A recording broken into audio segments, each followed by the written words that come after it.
আসসালামু আলাইকুম বন্ধুরা। এটা হইলো আমার দুন্দুল গাছ। এই দুন্দুল গাছে মোটামুটি প্রত্যেক সপ্তাহে দেখা গেছে 2 কেজি 3 কেজি দুন্দুল পাওয়া যায়। আর এটা হলো হাইব্রিড দুন্দুল। তো মোটামুটি আসলে ওইভাবে আমি পরিচর্যা করতে পারি নাই, কারণ আমার এখানে একটু পানির সংকট আছে। তারপরেও গাছটা হয়েছে, মোটামুটি সুন্দরই হয়েছে। এই যে দেখেন, এখানে ফলও আসছে মোটামুটি ভালোই। প্রত্যেক সপ্তাহে 2-3 কেজি ফল হয়, আমার খাওয়াটা হয়ে যায়। আর ফাঁকে ফাঁকে আশেপাশের মানুষকেও দিই, আমি একা তো খাই না। যারা এইদিকে থাকে, আমি আসলে এদিকে থাকি না, শুধু কৃষি কাজ করার জন্য এদিকে আসে। তো মোটামুটি ভালোই, খারাপ না আসলে। একটু পরিশ্রম করলে, জায়গা থাকলে জায়গা ফালাইতে হয় না। আপনার টুকটাক কিছু ফসলাদি গাছগাছালি লাগাইলে এখান থেকে আপনি একটা ভালো রেজাল্ট পাবেন। একটু পরিচর্যা, দেখা গেছে আমার একটু পরিচর্যা কমতি আছে, কারণ আমি সবসময় আসতে পারি না। আমি একটা ছোটোখাটো ব্যবসা করি অবশ্য, পাশাপাশি এই আর কি কৃষিটা শখ করে করতে আছি।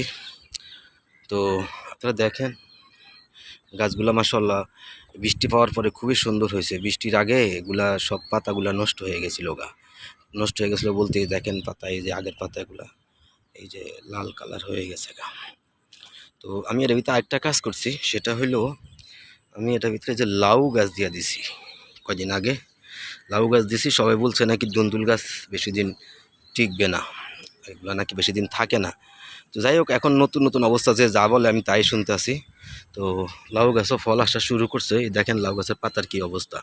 এগুলো রোদ এমন হয়েছে, মাঝখানটা কদিন খুব রোদ গেছে, আমার পানির খুব সমস্যা, পানি নাই এদিকে। তারপরও আমি কষ্ট করে করছি। এই যে দেখেন, এখানে মোটামুটি লাউ গাছগুলো ফুল আসছে, এই যে ফুল আসছে, ওই যে একটা মাথায় গেছে, এগুলা ফলও আসতেছে। তো ঠিক আছে বন্ধুরা, এই যে লাউ গাছ এদিকে আইসা পড়ছে। যদি দুন্দুল গাছটা বেশি দিন না থাকে, পাশাপাশি আমার দেখা গেছে লাউগুলা আইসা যাইব, এই জন্য আর কি দিছি। তারপরেও দেখি, প্রথম তো একটু ভুলভ্রান্তি হবেই, আমি তো নতুন মানুষ, কি বলবো আর। এই যে দেখেন আপনারা, এই হলো আমার দুন্দুল ক্ষেত।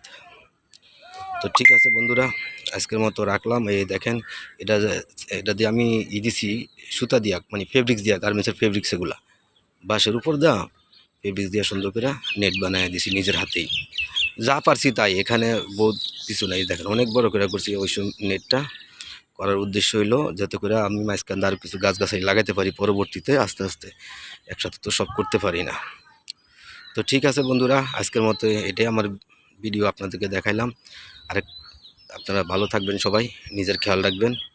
আর আমার ইউটিউব চ্যানেল আপনারা অবশ্যই সাবস্ক্রাইব করে আমাকে উৎসাহিত করবেন। বেল বাটন চাপে আমাকে উৎসাহিত করবেন, যেন আমি আরও নিত্য নতুন ভিডিও দিতে পারি আপনাদের জন্য। এবং আপনাদেরকেও আমি জানি না কতটুকু উৎসাহিত করতে পারতেছি, আশা করি আপনারাও উৎসাহিত হবেন আমার কর্ম দেখে। আমি আসলে ব্যবসা করি একটা, পাশাপাশি কৃষিটা শুরু করছি এবছর থেকে। তো আলহামদুলিল্লাহ এখন পর্যন্ত কোনো খারাপ কিছু হয় না, তবে পানির একটা কষ্ট আছে, সেই কষ্টটা আপনাদেরকে অবশ্যই বলবো। তো ঠিক আছে, সবাই ভালো থাকবেন, নিজের খেয়াল রাখবেন। আল্লাহ হাফেজ।